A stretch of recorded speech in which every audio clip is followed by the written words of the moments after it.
Let's start today's lecture number 4 atomic structure. I hope आपने इससे पहले के सभी कंसेप्ट समझे होंगे, पढ़े होंगे। और आइए बढ़ते अपने आज के इस लेक्चर में। तो हमने कल पढ़ा था कि जो बोहर मॉडल है वो सिर्फ सिंगल इलेक्ट्रॉनिक सिस्टम के लिए वैलिड है। कैसे, आप ऐसे देख सकते हैं। चलिए कुछ परिभाषाएं समझते हैं। ग्राउंड स्टेट क्या होता है? जो लोएस्ट एनर्जी होती है किसी भी एटम की या किसी भी आयन की, उसकी सबसे लोएस्ट एनर्जी को ग्राउंड स्टेट बोला जाता है। बोले तो जो n बराबर 1 होता है उसको हम बोलते हैं ग्राउंड स्टेट।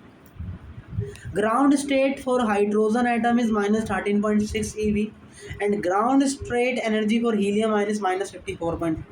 जनरली कहा जाए तो किसी भी एटम की जो कि सिंगल इलेक्ट्रॉनिक है तो उसके लिए एनर्जी का टर्म कितना आता है? -13.6 Z² eV। किसमें? फर्स्ट ऑर्बिट में, ग्राउंड स्टेट। ठीक है।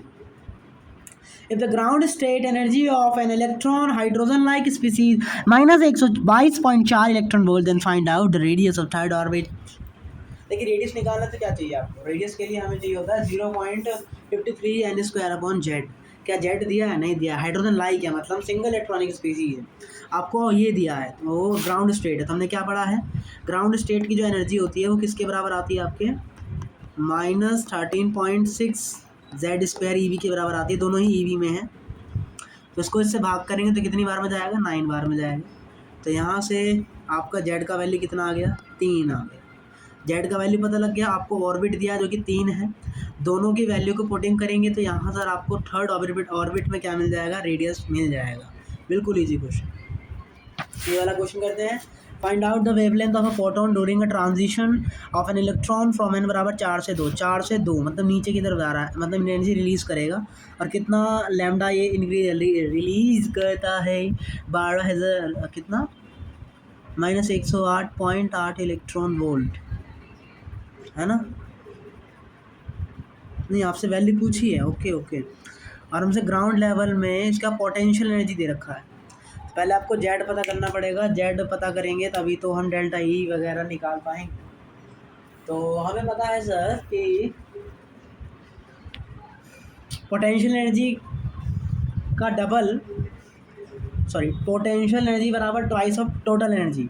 इसका मतलब टोटल एनर्जी क्या आ जाएगी? इसका आप आधा कर देंगे तो कितना आ जाएगा? -54.4 इलेक्ट्रॉन वोल्ट। ग्राउंड स्टेट में एनर्जी कितनी होती है? -13.6 Z²। दोनों को भाग कर देंगे तो भाग करने से Z² का वैल्यू 4 आ गया। अब हमने क्या पढ़ा है? 4 और 2, चौथे लेवल की एनर्जी होती है -0.85 और दूसरे लेवल की एनर्जी होती है -3.4।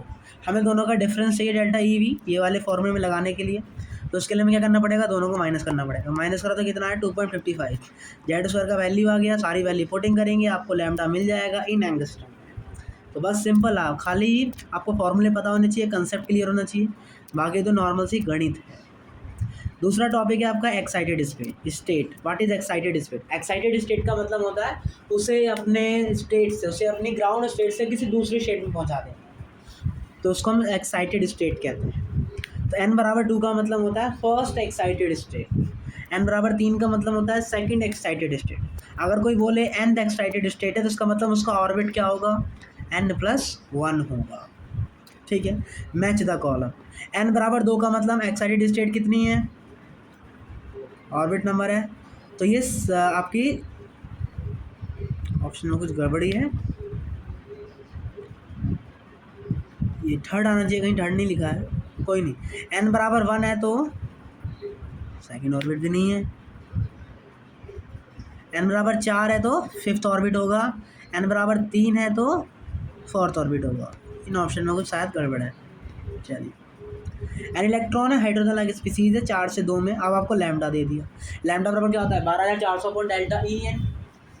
तो डेल्टा ई एन आपको निकालना पड़ेगा। 4 से 2 में कितना आता है? 2.55 Z²। ऊपर 12,400 बराबर कितना आ गया? 1216। सारी वैल्यू को पुट करके सॉल्व करेंगे तो जेड का वैल्यू आता है यहाँ से 2। बस जेड का वैल्यू आ गया। तीसरे ऑर्बिट में एनर्जी पूछी थी तो एनर्जी क्या होती है? अच्छा, थर्ड एक्साइटेड लेवल में एनर्जी पूछी है, मतलब चौथे लेवल में एनर्जी पूछी है। तो चौथे लेवल में एनर्जी कितनी होती है? 0.85 Z² eV। तो जेड का स्क्वायर का वैल्यू रखेंगे, कितना आ जाएगा? यहाँ से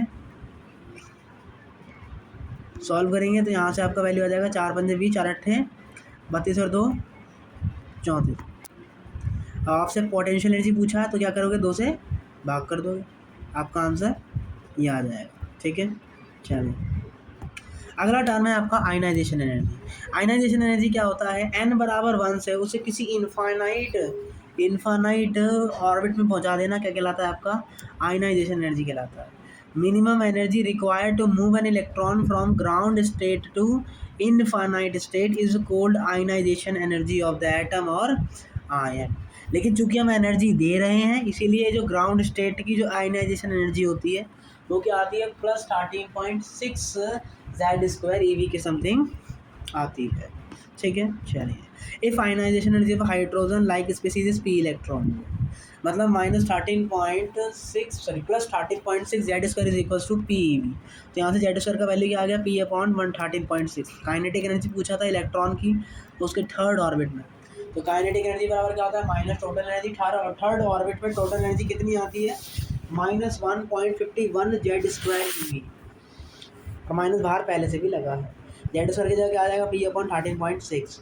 सॉल्व करेंगे तो यहाँ से काइनेटिक एनर्जी कितनी आ गया मैंने पी के टर्म में, पी अपॉन 9 आ गया। आई होप आपको ये समझ में आया होगा। चलिए ये क्वेश्चन भी करके देख लेते हैं। Be+3 आयन की आयनाइजेशन एनर्जी आपको निकालनी है। तो आयनाइजेशन एनर्जी क्या होती है, प्लस 13.6 Z², और ये सिंगल इलेक्ट्रॉनिक स्पीसीज है इसीलिए तो ये 4 नंबर पर आता है। 4 का स्क्वायर 16 गुणा करके आपको आयनाइजेशन एनर्जी मिल जाएगी इलेक्ट्रॉन वोल्ट में। चलिए अगला है आयनाइजेशन पोटेंशियल। हमने क्या करा, हमने कुछ इस इलेक्ट्रॉन को बैटरी से जोड़ दिया और इसको इस इलेक्ट्रॉन से जोड़ने के बाद हम क्या चाहते हैं, हम इसको आयनाइजेशन एनर्जी के बराबर मतलब इसको हम आयनाइजेशन एनर्जी देना चाहते हैं, मतलब हम इसको 13.6 Z² EV देना चाहते हैं।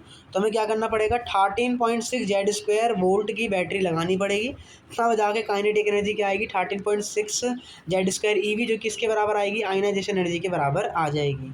तो इसका मतलब क्या है, इसका मतलब ये है कि potential difference through which a free electron must be accelerated from rest such that its kinetic energy become equal to ionization energy of the atom is called ionization potential of the atom. हमारे द्वारा दिया गया है potential जिससे ionization energy ionization energy kinetic energy के बराबर आ जाए, तब उस पोटेंशियल को क्या कहा जाता है, आपका आयनाइजेशन पोटेंशियल कहा जाता है। सिंपल भाषा में याद रखें तो आयनाइजेशन एनर्जी में से कि ईवी वाली टर्म में से अगर ई को हटा दिया जाए तो जो हमें टर्म मिलती है उसको आयनाइजेशन पोटेंशियल के नाम से जाना जाता है। इसका मतलब अगर ionization energy plus 13.6 Z² EV है तो आयनाइजेशन पोटेंशियल हो जाएगा, सॉरी ई हटाना था, तो आयनाइजेशन पोटेंशियल हो जाएगा 13.6 Z² V हो जाएगा। आइए क्वेश्चन करते हैं। आयनाइजेशन एनर्जी XeV है तो आयनाइजेशन पोटेंशियल क्या हो जाएगा, x वोल्ट हो जाएगा। ई को क्या कर देंगे, हटा देंगे। चलिए अब हम पढ़ते हैं एक्साइटेशन एनर्जी। इसका मतलब उसके ग्राउंड स्टेट से किसी दूसरे स्टेट में भेजने के लिए जो एनर्जी देनी पड़ती है उस एनर्जी को क्या बोला जाता है, एक्साइटेशन एनर्जी बोला जाता है। हम एक्साइटेशन की एनर्जी के 3 नाम बोल सकते हैं।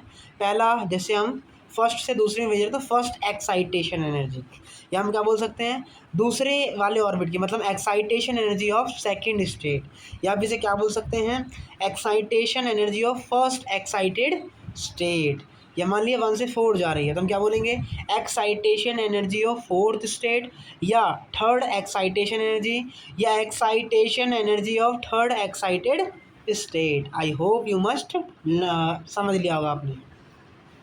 आपको थर्ड एक्साइटेड स्टेट की मतलब आपको चौथे वाले की क्या बतानी है, एक्साइटेशन एनर्जी बतानी है। n बराबर 1 से 4 के बीच कितना गैप आता है, 12.75 Z² EV का गैप आता है, और Z² कितना लिखेंगे, 2 लिखेंगे, 2 का 4, मतलब इस तरीके से आपका आंसर कितना आ जाएगा, 51 इलेक्ट्रॉन वोल्ट के समथिंग आपका आंसर आ जाएगा। थर्ड एक्साइटेशन एनर्जी है इन सिंगल इलेक्ट्रॉन सिस्टम में 51 electron volt. Third excitation energy इसका मतलब 1 से 4 में जा रहा है, मतलब दोनों के बीच का डिफरेंस 12.75 है। दोनों को इक्वेट करेंगे तो यहाँ से आपका Z का वैल्यू कितना आ गया, 2 आ गया। आयनाइजेशन एनर्जी क्या होती है, प्लस 13.6 Z², वैल्यू पुट करोगे ये आ जाएगा। थर्ड ऑर्बिट का रेडियस क्या होगा, n² वैल्यू पुट करोगे आ जाएगा। टाइम पीरियड पूछेगा तो क्या करोगे, n³ कर दोगे। तो इस तरीके से कुछ भी पूछे आप सब निकाल सकते हैं, बस आपको ये परिभाषाएं, इनका टर्म्स पता होना चाहिए, बाकी कुछ इसमें हार्ड नहीं है। देखिए, if an electron gets excited from n बराबर 1 से 4 देन इसको फोर्थ स्टेट की एक्साइटेशन एनर्जी कहते हैं, इसको थर्ड एक्साइटेशन एनर्जी बोला जाता है, या इसे excitation energy of third excited state बोला जाता है। लेकिन आंसर ये गलत हो जाएगा, तो ऑप्शन ए सी डी इसका सही आंसर माने जाएंगे। अब हम पढ़ते हैं अपना अगला टर्म जिसका नाम है एक्साइटेशन पोटेंशियल। एक्साइटेशन पोटेंशियल होता क्या है, वही कहानी कि वो हमारे द्वारा क्या क्या वो वोल्टेज जो काइनेटिक एनर्जी अगर एक्साइटेशन एनर्जी के बराबर हो जाए तो उस वोल्टेज को एक्साइटेशन वोल्टेज कहा जाता है। कहा जाए तो इलेक्ट्रॉन को हटा दो तो जो मिलेगा वो क्या है, आपका एक्साइटेशन पोटेंशियल है। बाइंडिंग एनर्जी कर सकते हो क्वेश्चन, देखो second excitation energy of hydrogen like atom is इतना, find out the excitation potential of third state in this system, also calculate the ionisation energy. तो सबसे पहले क्या करेंगे, जेड निकालेंगे, तो 14.8 सेकेंड एक्साइटेशन एनर्जी का मतलब क्या है, आप इसके थर्ड वाले ऑर्बिट में हैं और थर्ड ऑर्बिट की एनर्जी कितनी होती है, शायद 1.51 के समथिंग होती है। देखिए तो हुआ क्या, सेकेंड एक्साइटेशन एनर्जी का मतलब है कि वो n बराबर 1 से किधर गया है, आपके थर्ड स्टेट में गया है। तो दोनों की एनर्जी का डिफरेंस क्या आएगा, ये एनर्जी होती है कितनी और ये होती है ये, मतलब डिफरेंस कितना आ गया 12.09 के समथिंग आ गया, जेड स्क्वायर ई वी। इसको किसके बराबर कर देंगे, इसको बराबर कर देंगे इस वाली टर्म के। अब ये से कितनी बार में कटेगा, 4 बार में, इसका मतलब जेड स्क्वायर का वैल्यू कितना आ गया, 4 आ गया। अब देखिए आयनाइजेशन एनर्जी क्या होती है, ये होती है, जेड स्क्वायर का वैल्यू कितना है 4, तो यहाँ से आपका वैल्यू कितना आ जाएगा 54.4 इलेक्ट्रॉन वोल्ट के समथिंग आपकी आयनाइजेशन एनर्जी आ जाएगी। आपसे थर्ड स्टेट में पूछी थी इसलिए मैंने वही उसी तरीके से आपका ये आ जाएगा। लेकिन अब आपसे एक्साइटेशन पोटेंशियल पूछा तो वो क्या होता है, ई हटाओ पोटेंशियल पाओ आंसर ले जाओ, क्या देखो आगे समझ। बाइंडिंग एनर्जी क्या होती है, energy required to move an electron from any state n बराबर इन्फिनिटी, यानी किसी भी स्टेट से इन्फिनिटी तक मूव करने के लिए, अब ग्राउंड स्टेट नहीं है, किसी भी स्टेट से मूव करने के लिए जो एनर्जी देनी पड़ती है उसको हम बाइंडिंग एनर्जी कहते हैं। और हमें देनी पड़ती है इसलिए किस में आती है, प्लस में आती है। अगर binding energy of first state बोल रहा था क्या आएगा, plus 13.6 Z square E V. Binding energy of second state बोलेगा तो क्या आएगा, plus 3.4 Z square E V. देखो फर्स्ट स्टेट होगी तो वो आयनाइजेशन एनर्जी के बराबर आएगी, लेकिन बाकी सारी बाइंडिंग एनर्जी आयनाइजेशन एनर्जी के बराबर नहीं आएगी, ध्यान रखिएगा, ठीक है। आई होप आपको ये टर्म यहाँ पे क्लियर हुआ होगा। Binding energy of third excited state मतलब चौथे की दी है ये, find out the third excitation potential. Excitation potential आपसे पूछा गया है मोटा भाई। Binding energy of fourth orbit का मतलब है फोर्थ स्टेट की बाइंडिंग एनर्जी, तो 0.85 जेड स्क्वायर को बराबर कर देंगे इसके, तो यहाँ से जेड का वैल्यू कितना आ गया, 3 आ गया, जेड का वैल्यू 3 आ गया। एक्साइटेशन पोटेंशियल क्या होता है, एक्साइटेशन एनर्जी के बराबर होता है, बस ई को आपको हटाना होता है। तो थर्ड एक्साइटेशन एनर्जी है, इसका मतलब 1 से लेकर तीसरे तक के ऑर्बिट के बीच जो भी डिफरेंस होगा, 1 से तीसरे नहीं 1 से 4 के बीच जो भी ऑर्बिट का डिफरेंस होगा वो यहाँ पे लिखना है 12.75 इंटू जेड स्क्वायर 9 है। सॉल्व करके यहाँ से आपको पोटेंशियल पता लग गया। तो इन क्वेश्चनों को जो है ऐसे हल किया जाता है, ठीक है। ये सारे आप खुद घर से कर सकते हैं। आई होप आपको ये सारे क्वेश्चन समझ में आए होंगे। आइए अब हम अपना अगला टॉपिक पढ़ते हैं जिसका नाम है spectrum. What is spectrum, spectrum क्या होता है, जब हम EMW वेव्स को किसी पन्ने पर या किसी जगह पर केंद्रित कर देते हैं तो फिर वहाँ पर हमें एक पैटर्न दिखाई देता है।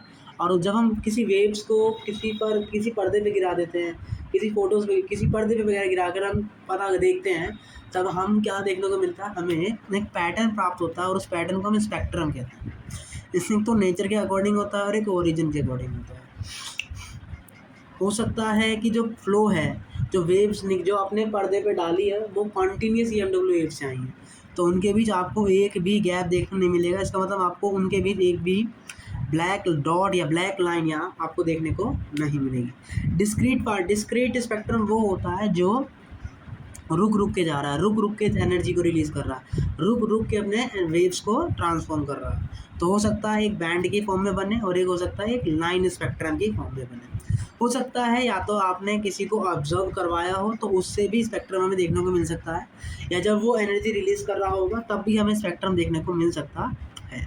देखिए when the radiation emitted from some sources etcetera, this means सन हो गया, passing electric discharge through a gas at low pressure or by heating some substance to high temperature is passed directly through the prism and then receiving on the photographic plate. The spectrum obtained is called emission spectrum. मतलब हमने क्या करा, EMW को photo electric plate पर received किया तब हमें एक स्पेक्ट्रम दिखाई देता है और उस स्पेक्ट्रम को हम एमिशन स्पेक्ट्रम बोलते हैं। क्या बोलते हैं उसे? जो स्पेक्ट्रम होते हैं वो दो प्रकार के हैं। पहला आपका continuous spectrum, when white light from any source such as sun, a bulb or any hot glowing body is analyzed by passing through a prism to be observed that it split into 7 different white band of colors from violet to red. These colors are so continuous that each of them merge into the next, hence the spectrum is called continuous spectrum. हुआ क्या, मैंने white light को prism से रखकर एक photography plate पर दिखाया तो मुझे एक कॉन्टीन्यूस पैटर्न मिलता है विब ग्योर का, और उनके बीच कोई भी ब्लैक लाइन नहीं मिलती जो कि नहीं दिखा रही है कि डिस्क्रीट है। तो इसका मतलब ये पैटर्न कौन सा होगा? कॉन्टीन्यूस स्पेक्ट्रम होगा विब ग्योर का। अगला है discrete spectrum. It is of two type. पहला है band spectrum. Band spectrum contains colourful continuous bond separated by some dark space. Generally molecules के जो स्पेक्ट्रम होते हैं वो बैंड स्पेक्ट्रम दिखाते हैं। तो बैंड स्पेक्ट्रम में होता क्या है, कलरफुल आपको स्पेक्ट्रम मिलता है, लेकिन आपको इनके बीच गैप देखने को मिलता है, आपको इनके बीच डार्क स्पेस देखने को मिलता है, जो कि दिखाता है कि ये कैसा है, ये बैंड स्पेक्ट्रम है। क्या है ये? बैंड स्पेक्ट्रम है, डिस्क्रीट स्पेक्ट्रा है। अगला है लाइन स्पेक्ट्रम। अगर आपको लाइन की फॉर्म में वेवलेंथ कलर वगैरह दिखाई दे रहे हैं तो लाइन स्पेक्ट्रम है। और इसमें भी हमें जैसे हाइड्रोजन के स्पेक्ट्रम को जब दिखाया जाता है फोटो इलेक्ट्रिक प्लेट पर, तब हमें लाइन के रूप में कलर्स मिलते हैं और उनके बीच में हमें गैप दिखाई देखने को मिलता है। अब ऐसे स्पेक्ट्रम को क्या बोलते हैं? Line spectrum. इसमें ordered arrange of line of particular wavelength separated by dark space, example में हाइड्रोजन स्पेक्ट्रम। और इसी स्पेक्ट्रम को आपका रदरफोर्ड मॉडल समझा भी नहीं पाया था। अगला है आपका एब्जॉर्प्शन स्पेक्ट्रम। अगला है आपका एब्जॉर्प्शन स्पेक्ट्रम।